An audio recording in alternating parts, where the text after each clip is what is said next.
hal-hal seperti ini kita bangun dengan kita banyak sharing ya, jadi pengalaman praktis kami ya bagaimana membangun growth mindset ini dalam tim kita di klinik ya. Kuncinya adalah leadership harus teladan, terus kemudian ya memang harus tandang gawe yang mulai mencoba, belajar gagal, feedback yang konstruktif ya. Terus lanjut.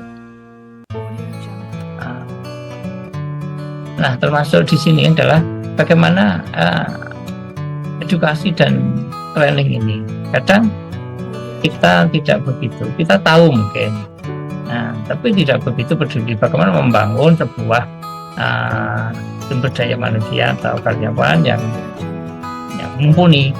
Ya, dia harus memang kita programkan untuk pelatihan, untuk mengikuti edukasi ya dan lain sebagainya. Seperti kegiatan kita siang hari ini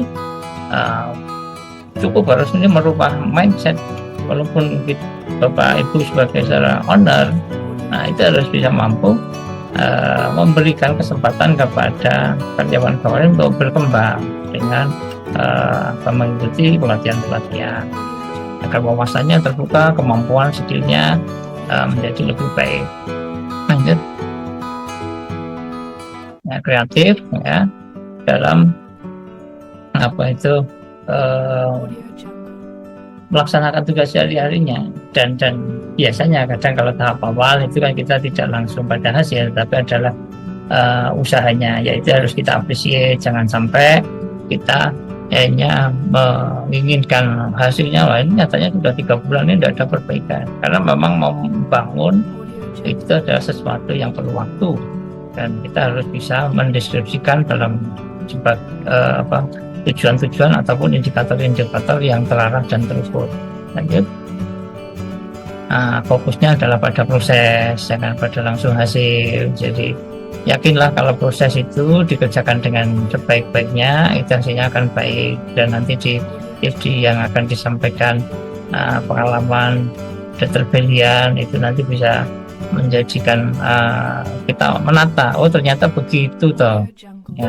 Jadi jangan langsung di hasil ternyata, karena memang setelah kita urai, kita cermati, prosesnya panjang dan itu harus menjadi sebuah budaya, itu harus tersistem. Kalau enggak ya nanti kalau hanya angka-angkanya short-term saja enggak akan berlangsung banyak.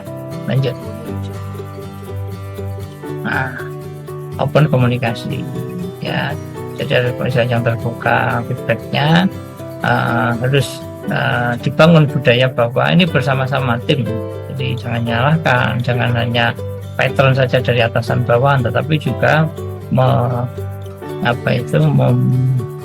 membangun budaya partisipatif. Oke, lanjut.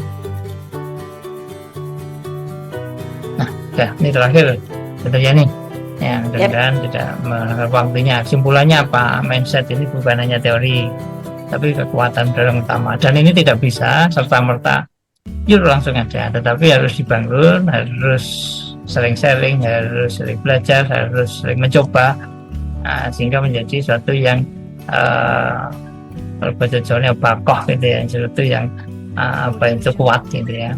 Dan growth mindset ini kita yakini aset yang tak ternilai, yang tidak ternilai.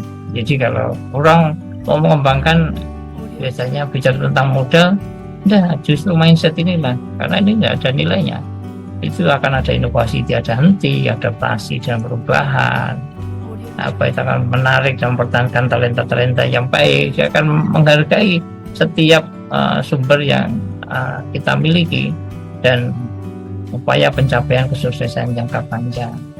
Hingga dari instansi atau klinik, Bapak Ibu semuanya adalah itu tergantung mindset yang dipilih untuk dipupuk. Nah, mudah-mudahan ini menginspirasi kita semua, dan melalui rumah inovasi klinik kita ada rumah pengembangan. Usahakan kalau mau sharing-sharing untuk bertukar pikiran, bukan bermaksud menggurui, tetapi ini bagian bagaimana kita membangun mindset. Kalau ketemunya dengan orang-orang yang memiliki mindset maju, kita secara tidak langsung pun juga akan terbangun ke sana. Kalau sendiri akan sulit, tapi kalau bareng-bareng akan menjadi lebih ringan. Demikian Dokter Yani bisa saya Oke. sampaikan. Mohon maaf ada hal yang tidak berkenan. Terima kasih. Siap. Assalamualaikum warahmatullahi wabarakatuh.